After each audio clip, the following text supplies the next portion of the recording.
Study IQ IAS, अब तैयारी हुई affordable. Okay, so hello guys, welcome to Study IQ. So दोस्तों, in last lecture had explained you the thought process of this particular series. ये वाली जो series है, I'm not going to based upon a particular book, and this will be called as a history, modern Indian history one stop solution. Why one stop solution? ये भी मैंने आपको बताया था कि this particular series, ये it is basically going to help you not only in your prelims preparation but also in the mains preparation. और इसमें factual basis के साथ साथ थोड़ा सा analytical aspect भी हम लोग उसके ऊपर focus करेंगे.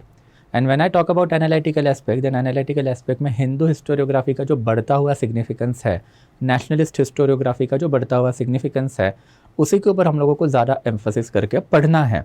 एंड उसी का जो एक रैशनैलिटी, एक थॉट प्रोसेस मैंने आपको लास्ट लेक्चर में समझाया था, which was a launching video kind of the thing. So today onward we are going to move towards the modern Indian history one stop solution. This will be the first lecture, and as you know हमने ancient और medieval में भी किया था कि first lecture will be orientation. तो आज का भी लेक्चर जो है ये बेसिकली ओरिएंटेशन वाला ही लेक्चर है सारा का सारा.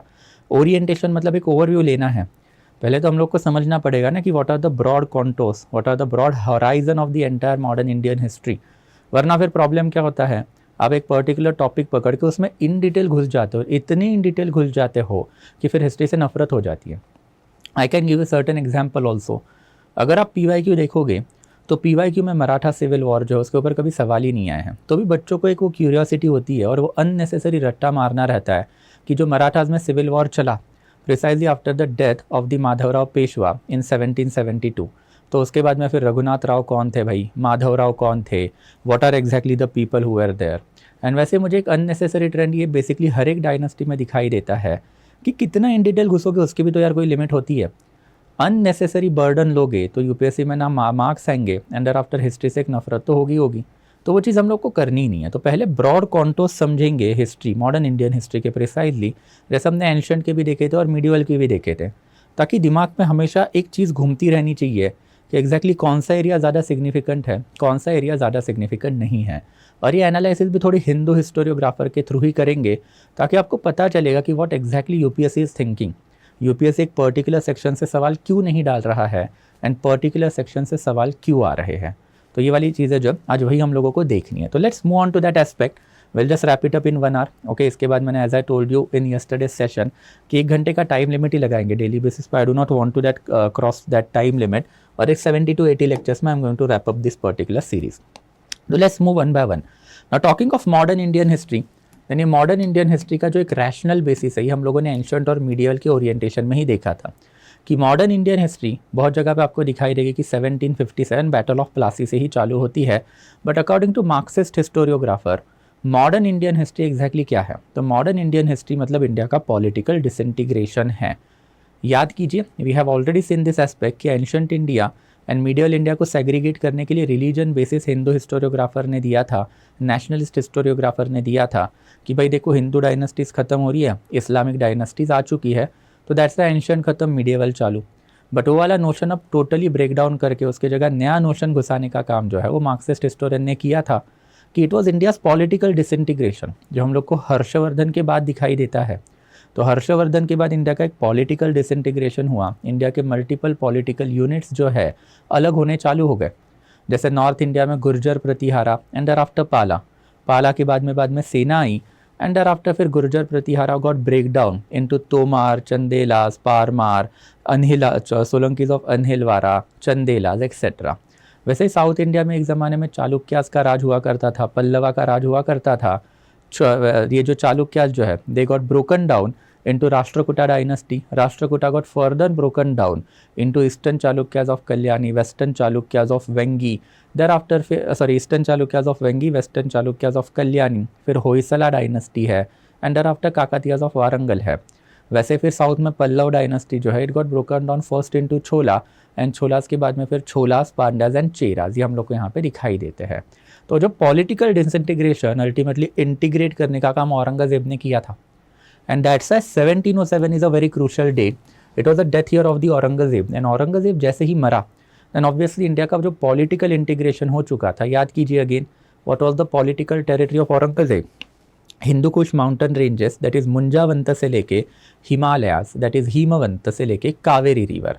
तो यही तो साइंटिफिक फ्रंटियर एंशिएंट टाइम से इंडिया में एक राजा के अंडर लाने की पॉलिटिकल प्रोसेस हमने देखी है इन ancient India, medieval India. Ancient India में प्रोसेस जहाँ खत्म हुई वहाँ पे एंशिएंट इंडिया खत्म हुआ।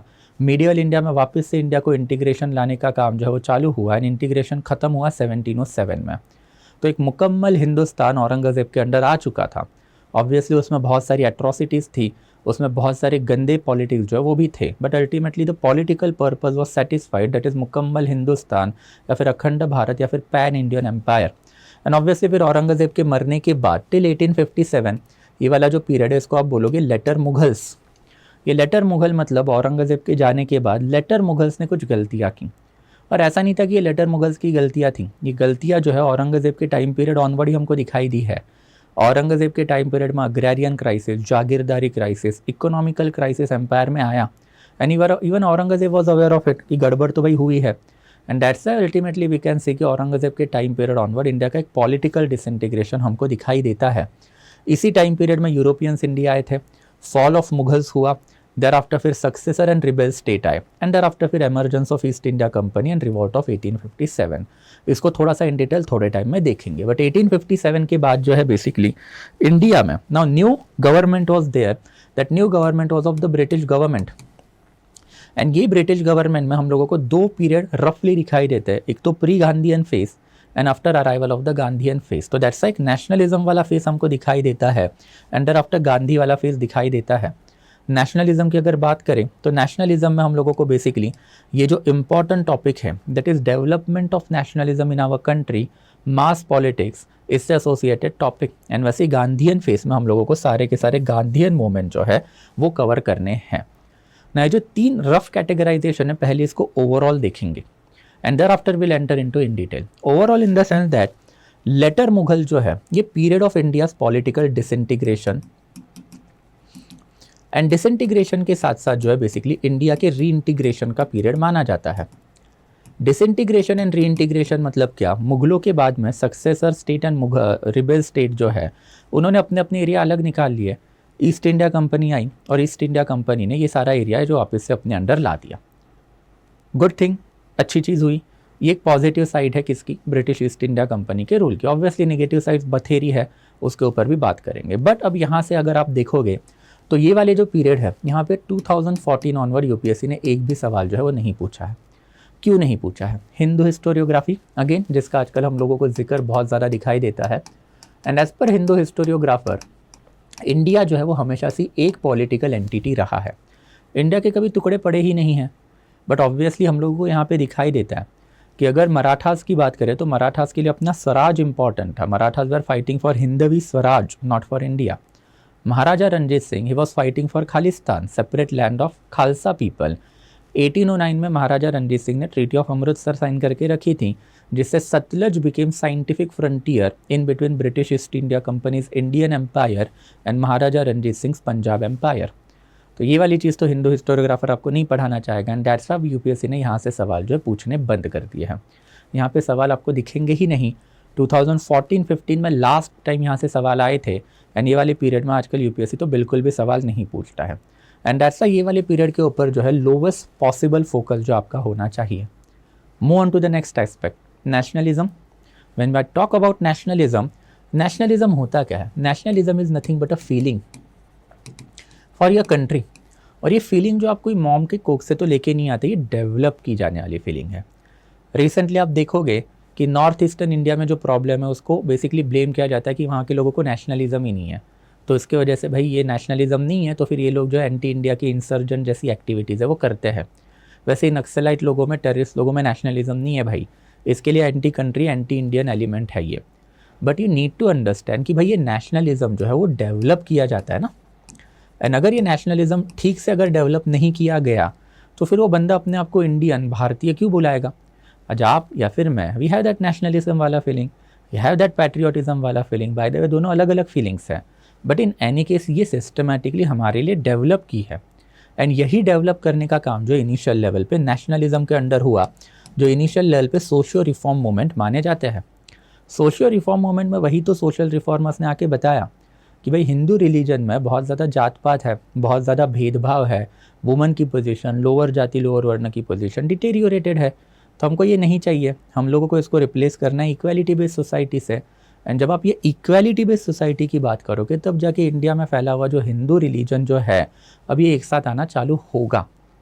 बट अगेन प्रॉब्लम क्या है, ये नेशनलिज्म वाली जो फीलिंग है ये डेवलप की जाती है और ये 19th सेंचुरी का फीलिंग है। ये अगेन हिंदू हिस्टोरियोग्राफर मानेगा क्या? नहीं। And that's why you can see of late 2018 2019 precisely के बाद में इवन ये वाले फेसेस से यूपीएससी ने सवाल पूछना बंद कर दिया है। बिकॉज ये development of nationalism is a process जिससे सबसे ज़्यादा हार्म किसको हुआ है? ब्राह्मण क्षत्रिय डोमिनेंस को हुआ है। And majority of the Hindu historiographer ये ब्राह्मण क्षत्रिय में ही बिलोंग करते हैं। एंड दैट्स ये वाला जो हिस्ट्री वाला जो पीरियड अब ये भी बेसिकली निगलेक्ट हो रहा है। एंड फिर that brings us to the next phase, that is Gandhian phase. For the sake of India या फिर for the sake of fortunateness you can say that government of India अभी तक इनको तो फादर ऑफ नेशन मान के बैठे हुए हैं, तो दैट्स एटलीस्ट इनसे तो सवाल आ ही रहे हैं।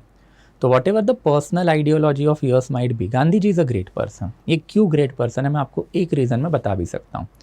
लेट्स टेक एन एग्जाम्पल, आपको गांधी बिल्कुल पसंद नहीं है, बट इंडिया में आज भी अगर आपके खिलाफ अनजस्टिस हुआ, अन्याय हुआ, तो आप क्या करते हो? आप धरना देते हो, भूख हड़ताल करते हो, नॉन कोऑपरेशन करते हो, सिविल डिसोबीडियंस करते हो, हथियार उठा के कोई गवर्नमेंट ऑफिसर को मारते हो क्या? हथियार उठा के प्राइम मिनिस्टर के ऊपर अटैक करते हो क्या? नहीं। And that's the greatness of the Gandhian movement. जब आप गांधीयन मूवमेंट की बात करते हो तो Gandhian movement has given you a way. ये वे किसका है? ये तरीका किसका है? This way specifically of a democratic way है। ये डेमोक्रेसी में government is a necessary evil and government ही आपके खिलाफ अत्याचार करेगा, बट गवर्नमेंट के खिलाफ जो आप हथियार नहीं उठाओगे, आप गवर्नमेंट के खिलाफ कॉन्स्टिट्यूशनल पीसफुल स्ट्रगल दोगे। ये जो एटीट्यूड इंडियंस में अभी के लिए है, ये एटीट्यूड जो है बेसिकली ये इंडियंस को डेमोक्रेटिक बनाता है और ये इंडिया के मास मूवमेंट का एक हॉलमार्क माना जाता है। And that's why Gandhi is great and that's why Gandhi के ऊपर सवाल यूपीएससी पूछता है। एंड प्रिसाइजली गांधीयन मूवमेंट में बेसिकली आपको दिखाई देगा कि सबसे पहले अगर हम लोग बात करें तो non cooperation Khilafat movement, thereafter civil disobedience movement and thereafter quit India movement. But again for the first time in last 10 years history 2023 was the first year जब गांधी के ऊपर सवाल यूपीएससी ने नहीं पूछा है। तो इन माई ओपिनियन अगर आप मेरे से पूछोगे तो इवन ये वाला जो फेस अब थोड़ा यूपीएससी डिस्कार्ड करना जो है वो चालू कर रहा है। तो दैट्स वाई बेसिकली सिर्फ ट्रेंड के हिसाब से यहाँ पे जाना है, जहाँ से 20th सेंचुरी में इस बार एक सवाल आया था that is related to the Swadeshi movement जो हमने कल ही डिस्कस किया था। तो स्वदेशी मूवमेंट में भी हमने देखा था कि बेसिकली डेट बेस्ड क्वेश्चन था वो, तो बस ट्रेंड के अकॉर्डिंग ही यहाँ से सवाल जो यूपीएससी ने पूछा था। एंड ये रीज़न है systematic reduction of the modern Indian history के in UPSC syllabus as well as UPSC preparation. And इसलिए मैंने जो आपको कल जो लॉन्च वीडियो मैंने डाला था उसमें बताया भी था कि spectrum, old NCERT, new NCERT, अब ये नहीं करना है। इनके लिए इम्पॉर्टेंट क्या है? इनके लिए इम्पॉर्टेंट है area up to 12th century AD. And 12th century AD मतलब ancient as well as early medieval India. And ये ancient and early medieval India में भी जितनी भी हिंदू डायनेस्टीज आपको दिखाई देंगी, रट लो। ये मैंने आपको पहले भी बोला था कि the focus has been shifted from modern India to the ancient India, early medieval India, and that's अब ये वाला एरिया ज़्यादा सिग्निफिकेंट है। तो अगर आपको इतिहास में मार्क्स नहीं आ रहे हैं, क्यों नहीं आ रहे, उसका रीज़न मैंने अभी आपको बताया। Unnecessary focus upon this particular 3 areas मत करो। नहीं सवाल आ रहे, उसका रीज़न भी मैंने अभी आपको बताया था। एंड मैंने आपको पहले भी बोला था इस सीरीज़ में we are going to talk everything rationally, rationality ही इनकलकेट करनी है एंड हिंदू हिस्टोरियोग्राफर के थ्रू सारी चीज़ें देखनी है। तो now let's be Hindu historiographer, let's leave Marxism, Marxist historiography को बाजू में रखते हैं, हिंदू हिस्टोरियोग्राफी के अकॉर्डिंग बात करते हैं। एंड फिर नाउ यू विल रियलाइज़ कि ये एरिया एक सिग्निफिकेंट है, ये एरिया सिग्निफिकेंट है या फिर ये एरिया सिग्निफिकेंट है, तो नहीं है। और इसका रीज़न भी मैंने बताया कि हिंदू हिस्टोरियोग्राफी का जो कोर बिलीफ है कि इंडिया इज़ यूनाइटेड, इंडिया में Hindu religion is a great religion, ये दोनों कंसेप्ट के अगेंस्ट जाने वाले एरियाज़ हैं। Because India is politically disintegrated, Hindu religion का क्रिटिसिज्म करके ही नेशनलिज्म बिल्टअप हुआ है and thereafter ancient time से ही इंडिया ग्रेट है। ये मॉडर्न डेमोक्रेटिक मीन से इंडिया ग्रेट नहीं बना है। तो this is something that we need to understand now, the thought process that is always important. And ऐसा मैंने आपको बोला था कि हार्डली 70 to 80 लेक्चर, 70-80 घंटे, बहुत जगह पे मैं इन डिटेल नहीं जाने वाला, बहुत जगह पे मैं डिटेल जाऊँगा भी। जहाँ पे मेरे को लगता है वो, बिकॉज दिस सीरीज़ इसका हर एक content is well curated as per the demand of the UPSC. But obviously इसमें मैं आपको जो क्रक्स मटेरियल प्रोवाइड करवाऊंगा, पीपीटी प्रोवाइड करवाऊंगा, उसमें फैक्चुअल डाटा तो भर भर के मैं आपको दे ही दूंगा। So don't worry about that. तो even if you are preparing for certain other examination जैसे स्टेट पीसीएससी या फिर यूजीसी एनईटी, तो उसमें भी आपको ये कंटेंट जो हेल्प करेगा, जैसे एंशंट और मीडियल में भी आपको किया था। तो I hope it is quite clear. तो लेट्स मूव एक एक करके। तो talking of this particular phases, then obviously इसमें हम लोगों को एग्जैक्टली देखना क्या है। देखने के लिए अभी एक एक करके देखेंगे कि सबसे पहले the things will start from fall of Mughal. Bahadur Shah one से लेके who became the king of Delhi in 1707 Bahadur Shah 2 तक, that is 1857। Later Mughals proved out to be a weak ruler. ये वीक रूलर क्यों बने ये हम लोगों को देखना है। एंड जब ये वीक बनेंगे तो ऑब्वियसली इन्हीं के जो सरदार जो है, ये इन्हीं के सरदार जो है बेसिकली अपने लिए इंडिपेंडेंट किंगडम निकालना चालू करेंगे। तो ये लेटर मुगल्स वीक क्यों बने, उसका रीज़न औरंगज़ेब नहीं दिया था कि भाई मैंने अग्रेरियन क्राइसिस चालू किया, मैंने जागीरदारी क्राइसिस चालू किया, मैंने इकोनॉमिकल क्राइसिस चालू किया, तो एम्पायर तो वीक बनना ही था, बना भी। एंड ऑब्वियसली इन्हीं की वजह से सक्सेसर स्टेट आए। ये वो वाले स्टेट थे जिन्होंने अपने लिए इंडिपेंडेंट किंगडम निकालना चालू किया, बट फिर भी नॉमिनल सुज़ेरेनिटी मुगलों की एक्सेप्ट करके रखी थी। जैसे सादत खान बरहानुल मुल्क जिसने बेसिकली अवध बनाया, वैसे ही मुर्शीद कुली खान जिसने बंगाल बनाया, एंड देयर आफ्टर सबसे बड़ा नाम निज़ामुल मुल्क असफ जहाँ जिसने हैदराबाद का इंडिपेंडेंट किंगडम बनाया। एंड ऑब्वियसली जब मुगलिया कोर्ट में ही ये गड़बड़ है, मुगलिया कोर्ट के ही लोग अपने लिए इंडिपेंडेंट किंगडम निकाल रहे हैं, तो जो मुगल के अगेंस्ट वाले लोग थे पहले से ही बैठे हुए, वो तो रिबेल स्टेट है, वो तो पहले से ही अपना इंडिपेंडेंट किंगडम चाहते थे, तो वो भी तो चाहेंगे। एंड ये रिबेल स्टेट में फिर हम लोगों को 3 इंपॉर्टेंट किंगडम दिखाई देती है। सबसे पहला एंड सबसे बड़ा अगर कोई होगा तो Maratha. Maratha started to became rebel state, independent state. Marathas के ऊपर तो इलेबोरेटली बात करेंगे ही करेंगे। उसके साथ साथ फिर ultimately we have also seen कि सिख भी तो रिबेलियस थे। मीडिएवल इंडिया में ही हमने देखा था कि खालसा आर्मी बनी ही क्यों थी, वो मुगलों के अगेंस्ट जाके बनी थी। इनिशियल लेवल पे अकबर, अर्जुन सिंह, इनके भले ही इनके भले ही अच्छे कॉर्डियल रिलेशन थे, later on Sikh religion and Islamic religion इनमें बहुत झगड़े हुए। एंड इसी के चक्कर में तो खालसा 1699 में गुरु नानक ने बनाई। एंड खालसा बनी तो ऑब्वियसली उसके बाद एक रिबेलियस एलिमेंट जो है वो हमको सिख रिलीजन में भी दिखाई देता है। तो Sikh is also basically rebellious state just like Maratha. तो ये 2 इंडिपेंडेंट किंगडम जो है काफ़ी सिग्निफिकेंट है और ब्रिटिशर्स को इनको ख़त्म करने में भी उतनी ही दिक्कतें आई, तो हमको वो भी देखना है। बट यही अल्टीमेटली है ना कि अल्टीमेटली वाई ओनली ब्रिटिशर्स। ऐसा नहीं है ना कि सिर्फ ब्रिटिशर्स ही इंडिया में थे। सबसे पहले पोर्तुगीज़ आए, पोर्तुगीज़ के बाद में फिर डच पीपल जो है basically they were the second entity to enter India. Britishers were तो third entity to enter into our country. इसके बाद में फिर अल्टीमेटली डैनिश भी इंडिया में आए। एंड डैनिश के आने के बाद जब ultimately in the and French people जो है वो भी इंडिया में आए। दे अराइव्ड इन 1498। डच जो है they arrived in 1602। Britishers arrived in 1604। Danish arrived in 1615 and thereafter French arrived in 1664 in our country. तो हमको ये भी देखना पड़ेगा कि यूरोपियन जब इंडिया में आए तो ऑब्वियसली यूरोपियन जो है बेसिकली सिग्निफिकेंट थे क्या। एंड वो इतने सिग्निफिकेंट अगर यूरोप में नहीं थे उस ज़माने में, तो इंडिया में ऐसी क्या सिचुएशन हुई जिसकी वजह से वो सिग्निफिकेंट बने। एंड इंडिया में उन्होंने पॉलिटिकल कंट्रोल भाई एग्जैक्टली लाना चाहा ही क्यों।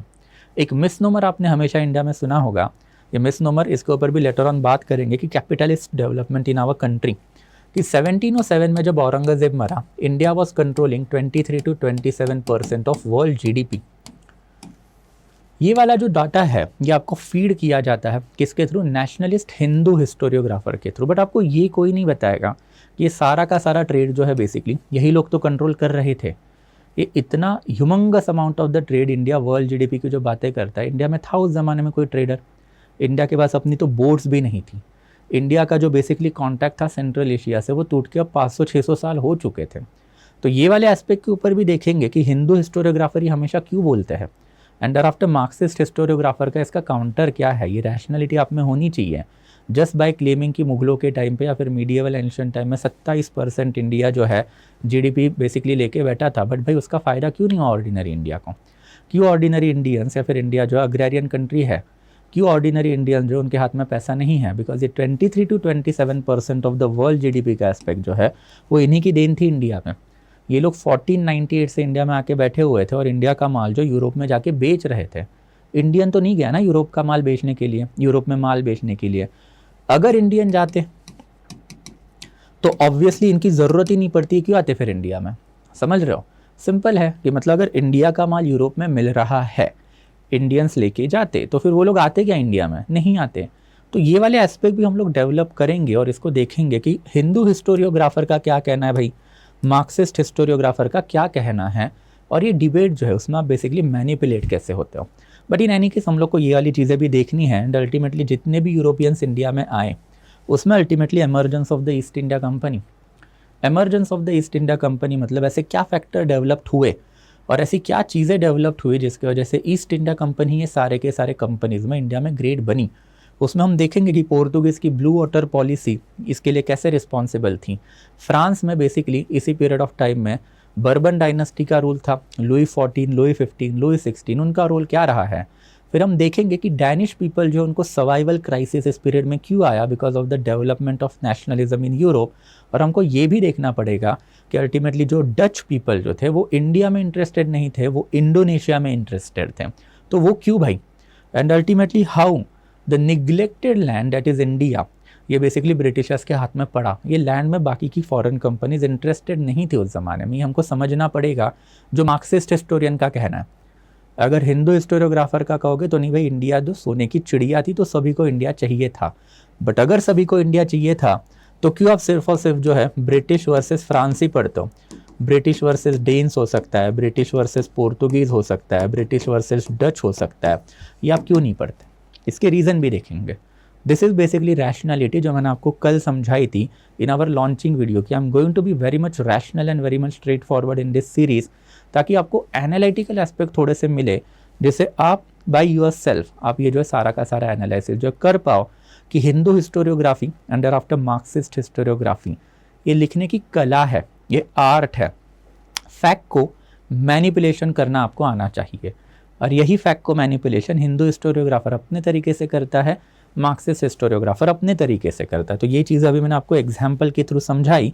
आई hope it is quite clear, but lecture में इन डिटेल देखेंगे जाके।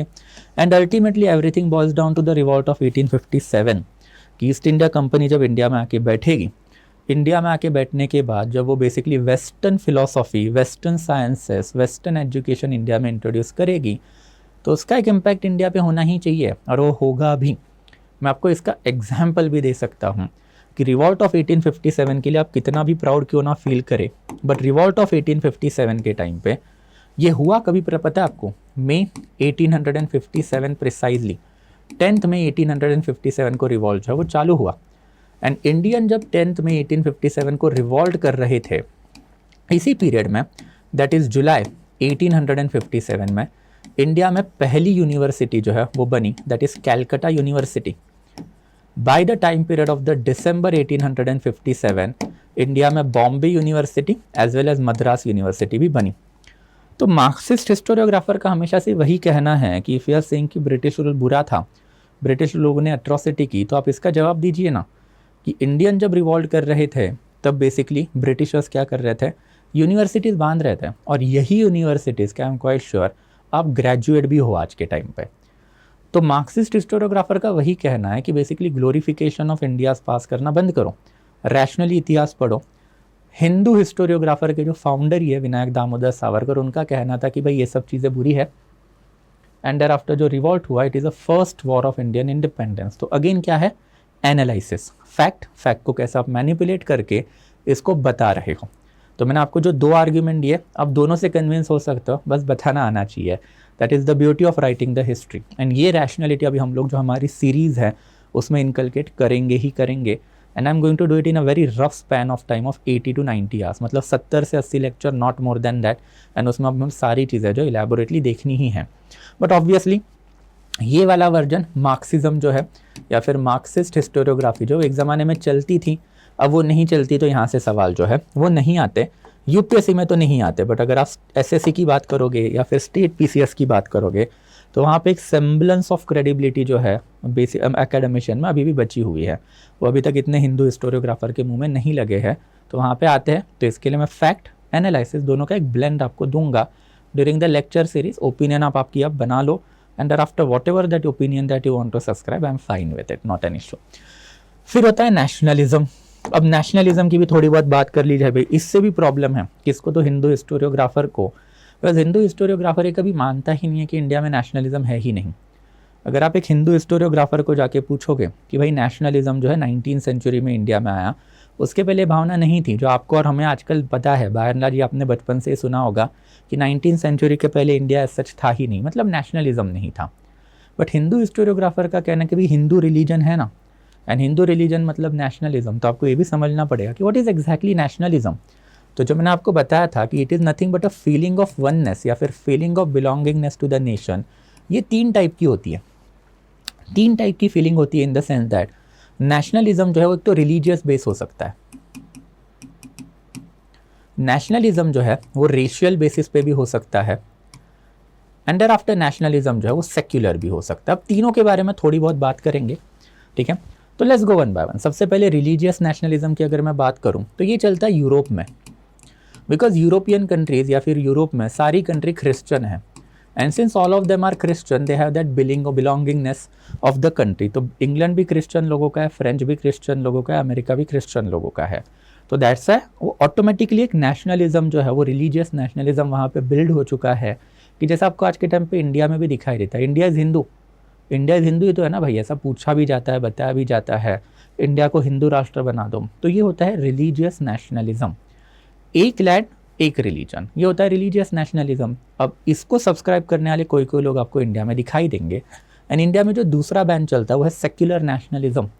सेक्युलर नेशनलिज्म मतलब बेसिकली सारे ही रिलीजन जो है, ये सारे ही रिलीजन जो है वो इंडिया के हैं, एंड दैट्स सारे रिलीजन को एक साथ आना चाहिए। That's basically what, unity in diversity. तो बस आप कौन से कंसेप्ट को सब्सक्राइब कर रहे हो उसके ऊपर आपका नेशनलिज्म है। एक तो आप बेसिकली हिंदू राष्ट्र को सब्सक्राइब करोगे, दैट इज ऑल्सो नेशनलिज्म। एक तो आप यूनिटी ऑन डाइवर्सिटी को सब्सक्राइब करोगे, दैट इज ऑल्सो नेशनलिज्म। बस यहाँ पे प्रॉब्लम क्या होता है, यहाँ पे आप जब हिंदू राष्ट्र की बात करोगे तो आप दूसरे रिलीजन का एग्जिस्टेंस इंडिया में नहीं मानते। जब आप सेक्युलर नेशनलिज्म की बात करते हो तो आप यूनिटी इन डाइवर्सिटी मतलब सारे ही रिलीजन को इंडिया का हिस्सा मानते हो, and that is the problem. Hindu historiographer को पूछो तो हिंदू हिस्टोरियोग्राफर बोलेगा कि भाई एंशंट इंडिया में जो है basically greatness of Hindu religion था, तो सारा ही हिंदू हिंदू था, एंड देयर आफ्टर हिंदुइज्म का और कुछ चलता ही नहीं था। मार्क्सिस्ट हिस्टोरियन का वही कहना है कि भाई अगर आप बोल रहे हो कि भाई एंशंट इंडिया में सिर्फ हिंदुइज्म था, तो आप आंसर दीजिए बुद्धिज़्म कहाँ का था, आप आंसर दीजिए जैनिज़्म कहाँ का था। इसके अलावा 62 डिफरेंट हेटेरोडॉक्स सेक्ट थे भाई इंडिया में, मतलब 62 रिलीजन थे, वो कहाँ के थे। अगर हिंदू रिलीजन ग्रेट है तो अशोका बुद्धिस्ट क्यों था, हर्षवर्धन बुद्धिस्ट क्यों था, कनिष्क बुद्धिस्ट क्यों था, देर आफ्टर फिर चंद्रगुप्त मौर्य जैन क्यों थे। तो ये वाला जो एस्पेक्ट है वो भी आपको समझना पड़ेगा। तो दैट्स अ नेशनलिस्ट हिस्टोरियोग्राफर का जो कहना है कि ancient past is a Hindu past, great past, इसको काउंटर मार्क्सिस्ट हिस्टोरियन करते हैं, एंड ये हिस्टोरी अभी तक हमने पढ़ी है, बट आजकल इसके खिलाफ हेट है, एंड फिर वो हिंदुइज्म जो है उसके ऊपर थोड़ा सा ज़्यादा फोकस है। इररिस्पेक्टिव एनीथिंग, मेरे को तो ये चीज़ बिल्कुल पसंद नहीं आती, बस फिर भी अब यूपीएससी पूछ रही है तो irrespective of your personal biases, personal choices आपको करना पड़ेगा। ऑप्शन नहीं है इवॉल्व या फिर पेरिश, और पेरिश होने में तो मैं बिल्कुल यकीन नहीं रखता। अगर हिंदू हिस्टोरियोग्राफी में फ़ायदा है तो करेंगे, बट मैं बस आपको यहाँ पे क्या समझा रहा हूँ, ये नेशनलिज्म के वर्जन समझा रहा हूँ। एंड वैसे ही रेशियल नेशनलिज्म भी चलता है। इसका एक ड्रेडेड वर्जन आपने देखा होगा कि Aryan supremacy theory, and Aryan supremacy theory के ऊपर हिटलर ने मचाया हुआ पूरे दुनिया में आतंक। तो ये वाला भी एक वर्जन ऑफ नेशनलिज्म जो है चला है। तो जब लेक्चर में जाएंगे तब देखेंगे कि इंडिया एक ज़माने में रिलीजियस नेशनलिज्म में यकीन रखता था। इवन गांधी एंड नेहरू ये भी हिंदू हार्डकोर नेशनलिस्ट लीडरशिप थी। ये लोग हिंदू राज्य में यकीन रखने वाले लोग थे, हिंदू रिलीजन के ऊपर यकीन रखने वाले लोग थे। गांधी जी का तो राम राज्य वाला कंसेप्ट ही चलता था कि इंडिया को क्या करना है, तो राम राज्य बनना है। एंड फिर अम्बेडकर जी का वही कहना था क्रिटिसिज्म कि अगर आपको राम राज्य बनाना है तो राम राज्य में तो ब्राह्मण क्षत्रिय वैश्य शूद्र जो डिवीजन है वो चलते थे, तो आप बताइए हमको कि वैश्य शूद्र एंड दलित लोग जो है दैट इज़ अनटचेबल, उनके लिए आपके राम राज्य का फ़ायदा जो वो कैसे होगा। Gandhi ji ultimately could not answer it, and that is why this division is there ना। एंड ये भी बात करेंगे कि इंडिया का जो इंडिपेंडेंस हुआ, ये भी मैं आपको प्रूव करके दिखाऊंगा, बताऊंगा कि majority of the national leader were not happy with it. Ambedkar ji का तो एक ओपन इंटरव्यू है 1951 जो उन्होंने बीबीसी को दिया है, जस्ट सर्च कर लेना अम्बेडकर इंटरव्यू टू बीबीसी, आपको दिखाई देगा। उन्होंने क्लियर कट क्रिटिसाइज किया ब्रिटिश गवर्नमेंट को कि इंडिपेंडेंस इंडिया को देना ही नहीं चाहिए था भाई। तो आपको ये समझना पड़ेगा कि ऐसे स्टेटमेंट क्यों आ रहे हैं। इंडिपेंडेंस जो है उसका सही में इंडिया को फ़ायदा हुआ नहीं हुआ, एंड फिर ये लोग क्यों थे इंडिया में जो ब्रिटिशर्स को इतना सपोर्ट कर रहे थे। तो that is the brand of nationalism. तो नेशनलिज्म जैसे डेवलप्ड हुआ उसमें प्रॉब्लम था कि हिंदू नेशनलिज्म इनिशियल लेवल पे बहुत चला, इसी की वजह से इंडिया का अल्टीमेटली अनफॉर्चुनेटली पार्टीशन हुआ। एंड ये पार्टीशन के बाद इंडिया के पॉलिटिकल लीडरशिप को सूझा कि भाई secularism is the best way. अगर हम हिंदू नेशनलिज्म की बात करेंगे तो अब तो सिर्फ मुस्लिम ही अलग हुए हैं, कल क्या भरोसा सिख लोग अपना सेपरेट खालिस्तान अलग करने की बात करें, बुद्धिस्ट लोग अपना लैंड अलग करने की बात करें, और जैन लोग अपना लैंड अलग करने की बात करें। तो ये सारा जो रैशनैलिटी एंड ये सारा जो एनालिसिस है हम लोग लेक्चर में देखेंगे। एंड ये नेशनलिज्म डेवलप करने के पीछे सबसे बड़ा हाथ जो सोशो रिलीजियस रिफॉर्मर का ही रहा है, कि विद इन हिंदू रिलीजन जो डिवीजन थे वो ब्रेक डाउन किए इन्होंने। राजा राम मोहन रॉय, इन्होंने वुमेन पोजीशन अपलिफ्ट की। देर आफ्टर फिर Acharya Ishwar Chandra Vidyasagar women position uplift की। Jyotiba Phule, E V Ramaswamy Naicker, thereafter फिर इवन डॉक्टर बाबा साहब आम्बेडकर, इन्होंने लोअर कास्ट पोजीशन अपलिफ्टमेंट की बातें की। तो वुमन एंड लोअर जाति लोअर वर्ण जो एक निग्लेक्टेड एरिया था हिंदू रिलीजन का, उसको इन्होंने मेन स्ट्रीम में भी लाया और इक्वालिटी ट्रीटमेंट भी दी। एंड फिर यही नेशनलिज्म अल्टीमेटली प्री आईएनसी मतलब बेसिकली आईएनसी 1885 में बना। तो उसके पहले कैसे फैला, एंड प्री आईएनसी के बाद जो है यही बेसिकली जो है वी कैन टॉक अबाउट कि इसी पर्टिकुलर पीरियड में जो है आईएनसी बनने के बाद ये मॉडरेट वर्सेस एक्सट्रीमिस्ट लीडरशिप ये क्यों आई। क्यों ये मॉडरेट जो है ब्रिटिशर्स के तलवे चाटते थे इन ऑर्डिनरी इंडियंस लैंग्वेज। तो मॉडरेट लोग जो इतना पिटिशन पॉलिटिक्स क्यों खेलते थे भाई, मज़ा आ रहा था क्या इनको? Absolutely not. हम लोग को देखना है वो चीज़ भी कि वाई मॉडरेट पॉलिटिक्स बेसिकली और moderate people believed in the petition politics. Question मैं आपको बताता हूँ, आप ही सोचना। मॉडरेट के सामने दो रूल ऑप्शन थे। एक तो ब्रिटिश गवर्नमेंट, अगर ब्रिटिशर्स के साथ कोलैबोरेट नहीं करोगे तो ट्रेडिशनल हिंदू मोनार्की। ये लोग इक्वालिटी बेस पे चलने वाले लोग हैं। इक्वालिटी बेस के साथ साथ जो है ये मॉडर्न मीन्स के ऊपर यकीन रखने वाले लोग हैं। ये लोग ब्राह्मण क्षत्रिय के ऊपर यकीन रखने वाले लोग हैं। एंड दर आफ्टर ये जो है बेसिकली बैकवर्ड है। तो अगर ब्रिटिशर्स को हम लोग उल्था पुलट करके इनको निकाल देते हैं तो मोनार्कियल सिस्टम इंडिया में वापस आ जाएगी। एंड फिर ये वाला सिस्टम जो है वो किसी के फ़ायदे का नहीं है। Majority of the moderate leader जो है उनकी पोजीशन बनी ही क्यों थी, बिकॉज ब्रिटिशर्स एजुकेशन, ब्रिटिशर्स ने इनको कोर्ट का एम्प्लॉयमेंट मतलब ब्रिटिश गवर्नमेंट में एम्प्लॉयमेंट दिया। एंड दे रियलाइज्ड इट कि जैसा फ़ायदा हमको हो रहा है वैसे ऑर्डिनरी इंडियंस को भी तो हो ही रहा है। And that was the conundrum. And वो कॉनंड्रम इन डिटेल हम लोग लेटर ऑन देखेंगे भी कि moderate politics versus extremist politics जो है, जिसमें हमेशा मॉडरेट्स को इंडिया में गाली पड़ती है आज के टाइम पे, हिंदू वर्जन, मार्क्सिस्ट वर्जन आपको रीज़न देगा कि क्यों। एंड ये रीज़न भी हम लोग इलेबोरेटली देखेंगे लेटर ऑन। एंड अल्टीमेटली फिर मास पॉलिटिक्स में भी पहले तिलक का mass politics and how Tilak's mass politics was separate from Gandhi. तो ये भी आपने हमेशा सुना होगा कि Tilak himself was Hindu hardliner person. मतलब अगर हम लोग तिलक की भी बात करें तो मास पॉलिटिक्स में उन्होंने रिलीजन वाला कंसेप्ट घुसा के रखा हुआ ही था। इट वॉज लोकमान्य तिलक जिनकी हमेशा आइडियोलॉजी रही है कि इंडिया में Shivaji festival, Ganpati festival, Durga festival करेंगे। फेस्टिवल में पब्लिक आएगी एंड पब्लिक आने के बाद उनमें हम लोग स्पीच देंगे। What Tilak missed out on the factor is that Ganpati festival, Durga festival, Shivaji festival में नॉन हिंदू पर्सन तो नहीं आएगा ना। तो अपने नेशनलिज्म और पैट्रियोटिज्म के चैप्टर किसको दिए? हिंदू लोगों को दिए। मुस्लिम लोगों को दिया आपने? नहीं दिए। तो वो लोगों से नेशनलिज्म और पैट्रियोटिज्म आप क्यों एक्सपेक्ट कर रहे हो? Again question asked by Marxist historian. Nationalist historiography तो इसके ऊपर बात ही नहीं करती। नेशनलिस्ट हिस्टोरियोग्राफी तो आपको ग्लोरीफाई करके बताएगी। बड़े बड़े फेस्टिवल हुए, बड़े बड़े स्पीचेस हुए, Tilak was great leader and nationalism develop किया। बट ये नेशनलिज्म के फ्लॉज जो वो भी आपको समझने पड़ेंगे। अगेन ये जो दो वर्जन जो ये अंडरलाइंग डिबेट है इंडिया का, एंड इसी के ऊपर हम लोग को इलेबोरेटली बात करनी है ड्यूरिंग आवर लेक्चर सीरीज। तो अगेन वो एनालिटिकल एस्पेक्ट जो है वही देखेंगे। एंड अल्टीमेटली फिर स्वदेशी and home rule league movement, and इसमें मॉडरेट वर्सेस एक्सट्रीमिस्ट। एंड फिर इसी का एक बेसिकली लॉन्ग टर्म इम्पैक्ट पड़ा गांधीयन पॉलिटिक्स के ऊपर। तो गांधी जो वो इंडिया के लेटर ऑन ग्रेट लीडर इसीलिए बने बिकॉज उन्होंने इस जो चैप्टर्स या लेसन से वो सीखे कि भाई भले ही कांग्रेस का एक सुप्रीम लीडर हो, कांग्रेस में 3 इंपॉर्टेंट फैक्शन हैं। राइट विंग फैक्शन किसका है? देन ऑब्वियसली ये है सरदार पटेल का। लेफ्ट विंग फैक्शन ये किसका है? सुभाष चंद्र बोस का। एंड देयर आफ्टर सेंट्रिस्ट मतलब सोशलिस्ट फैक्शन किसका है? नेहरू का। एंड गांधी का जो बेसिकली पूरा का पूरा जो करियर रहा है उसको भी हम लोग इलेबोरेटली पढ़ेंगे और इसमें यही समझेंगे कि गांधीयन फिलॉसफी एंड गांधी का जो एक कॉनंड्रम रहा है कि ये तीन लीडरशिप को मैनेज करके कैसा चलना है। अल्टीमेटली ये तीन पर्टिकुलर जो पिलर थे उसमें से एक पिलर कोलैप्स हो गया, that is Subhash Chandra Bose, but दो पिलर ने हाथ मिला लिए, that is prime minister, deputy prime minister, और गांधी को साइडलाइन कर लिया। वो भी हम लोग पढ़ेंगे, जैसे dirty politics of 1930s and 40s, that is what I call it. तो वो भी हम लोगों को लेटर ऑन करना है। बट यही मोमेंट से सारा का सारा इंडिया का जो इंटरनल फैक्शन या फिर जो इंटरनल पॉलिटिकल राइवलरी है ये आपको दिखाई देगी।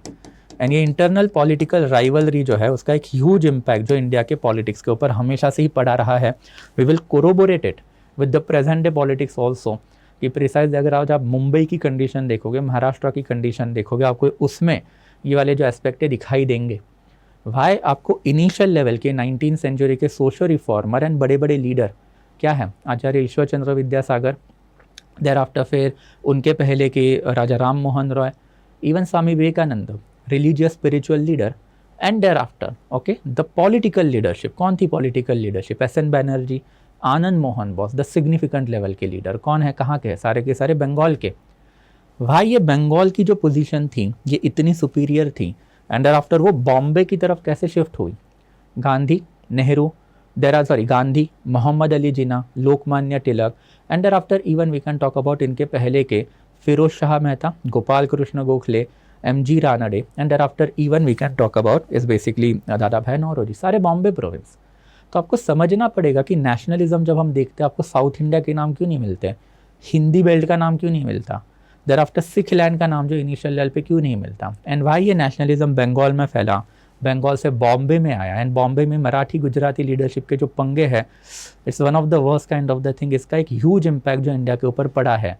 यही बॉम्बे के दो लीडर थे, जिन्हा, गांधी, इनके राइवलरी में अल्टीमेटली इंडिया का पार्टीशन भी हुआ, एंड यही बॉम्बे आज भी बेसिकली इंडिया का जो पूरा का पूरा पॉलिटिकल लैंडस्केप है उसके ऊपर एक अपर हैंड रखता ही रखता है। तो ये सारी चीज़ें जो है ये लेटर ऑन जब जाएंगे तब देखेंगे, बट इसका एक अर्लीस्ट वर्जन जो हम लोगों को यही वाले एस्पेक्ट में जो है दिखाई देता है।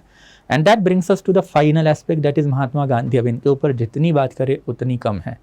Gandhi's beauty lies in his philosophy, और ये फिलॉसफी का एग्जाम्पल ही मैंने आपको लेक्चर के स्टार्टिंग में दिया हुआ था। वाई गांधी? तो गांधी इसीलिए कि भले ही आपको गांधी पसंद नहीं है, उसके तौर तरीके आप ही फॉलो करोगे ही करोगे। लड़कियां धरने पे बैठी, जब तक बैठी थी लोगों ने सपोर्ट ज़्यादा नहीं दिया, बट उनके खिलाफ जैसे ही पुलिस का वॉयलेंस हुआ लोगों ने सपोर्ट दिया। फार्मर धरने पे बैठे, लोगों ने सपोर्ट दिया। फार्मर ने रेड फोर्ट के ऊपर अटैक किया, लोगों ने अपोज किया। तो violence is something that is not acceptable in our country. आप इंडिविजुअल लेवल पे ही फिलॉसफी रख सकते हो, भौकाल करेंगे, बंदूक लेके किसी को मारेंगे, but when you talk about society, when you talk about democracy, then democracy के कुछ तौर तरीके होते हैं। Democracy has some sort of the अदब, ये आपको सीखने पड़ते हैं। एंड यही चीज़ें जो है इंडियन के या फिर ऑर्डिनरी इंडियंस के दिमाग में इनकलकेट करने का काम अगर किसी ने किया था तो वो था गांधी एंड उसकी फ़िलॉसफी। एंड दैट्स वाई फिर गांधी जी का जो फ़िलॉसफी है जो उन्होंने अफ्रीका में डेवलप किया, Natal Indian Congress, thereafter Gandhi का आश्रम सिस्टम, गांधी की सत्याग्रह वाली फ़िलॉसफी, ये सारी अफ्रीका में डेवलप्ड हुई है। एंड देर आफ्टर उन्होंने इंडिया में आके ये वाला जो एस्पेक्ट है इंडियंस को बताया, इंडियंस को इम्प्लीमेंट किया। 1919 की अगर बात करते तो इंडियंस के पास दो लीडरशिप थी, एक तो आईएनसी की लीडरशिप थी, एंड आईएनसी की लीडरशिप ये कोलैप्स लीडरशिप थी। इनमें मॉडरेट एक्सट्रीमिज्म चल रहा है, मूवमेंट को कुछ ठीक से ये लोग लीड नहीं कर रहे हैं, कोई सक्सेस नहीं आ रहा है। गांधी जी की एक फ़िलॉसफी है, गांधी जी की फ़िलॉसफी साउथ अफ्रीका में सक्सेसफुल है, इंडिया में चंपारण, अहमदाबाद, खेड़ा में सक्सेसफुल है। देन इंडिया लोग जो है बेसिकली वो परेशान थे डर्टी पॉलिटिक्स ऑफ कांग्रेस से, एंड दैट्स अल्टीमेटली गांधी की leadership ordinary people as well as Congress ने मानी। एंड उसके बाद में गांधी जी ने श्रूड पॉलिटिक्स 1920 ऑनवर्ड खेला, प्रिसाइजली नागपुर सेशन जहाँ पे कांग्रेस का एक कॉन्स्टिट्यूशन आया 1920 में, एंड एक कांग्रेस वर्किंग कमेटी नाम की स्मॉल बॉडी बनी और सब गांधी जी के ही लोग वहाँ पे आ गए। That is a hold over the Congress political party. ये वाला एस्पेक्ट आपको आज भी दिखेगा कि क्यों सोनिया गांधी या फिर राहुल गांधी जो है कांग्रेस से नहीं जा रहे हैं, because of that Congress working committee. वहाँ पे सब वहाँ के उन्हीं के फॉलोवर है, तो जब तक वो डिसीजन नहीं लेंगे इनको निकालने का तब तक पार्टी कुछ कर ही नहीं पाएगी। तो ये वाली चीज़ें जो वो भी देखेंगे, बट अल्टीमेटली गांधी जी की जो 3 इंपॉर्टेंट मोमेंट है इंडिया में, ये 3 इंपॉर्टेंट मोमेंट मतलब non cooperation, civil disobedience and quit India, इनको भी हम लोगों को इन डिटेल पढ़ना है। अल्टीमेटली फिर the last and this is the thing जो काफ़ी सेंसिटिव है, दैट इज इंडिपेंडेंस, ये भी देखना है। एंड इसके बीच वाला अगेन जो two nation theory and after फिर जो पूरा का पूरा जो ये जो है दैट इज़ मोहम्मद अली जिन्ना का वर्जन, वो भी देखना है। इंडिया में हिंदू हिस्टोग्राफी नहीं चली, इंडिया में नेशनलिस्ट हिस्टोरियोग्राफी उसको हम लोगों ने ख़त्म किया। The precise reason is Mohammad Ali Jinnah. 23 March 1940 is the date जो अब आज के टाइम पे पाकिस्तान का रिपब्लिक डेट है। उस दिन जिन्ना ने टू नेशन थियरी का जो अपना स्पीच दिया था उसमें जिन्ना ने बहुत सारे सवाल पूछे। उसमें से एक इम्पॉर्टेंट सवाल था, आप इंडिया को इंडिपेंडेंस मांग रहे हो मतलब कांग्रेस को, तो आप मेरे बेसिकली सवालों का कुछ जवाब दीजिए कि इंडिया का इंडिपेंडेंस का फ़ायदा जो मुस्लिम सेक्शन को कैसे होगा, ये आप बताओ। एंड अगर मुस्लिम सेक्शन को तो दूर की बात है, ये पहले आप बताइए, कांग्रेस को चैलेंज उठाइए कि आप ही के रिलीजन के दैट इज़ हिंदू रिलीजन के लोअर जाति लोअर वर्णों को फ़ायदा कैसे होगा। इंडिया इंडिपेंडेंस बन जाता है तो ब्राह्मण क्षत्रिय के हाथ में लीडरशिप वापस जाएगी। एंड ब्राह्मण क्षत्रिय लीडरशिप अगर इंडिया में वापस आती है तो वही अनटचेबिलिटी इंडिया में वापस होगी।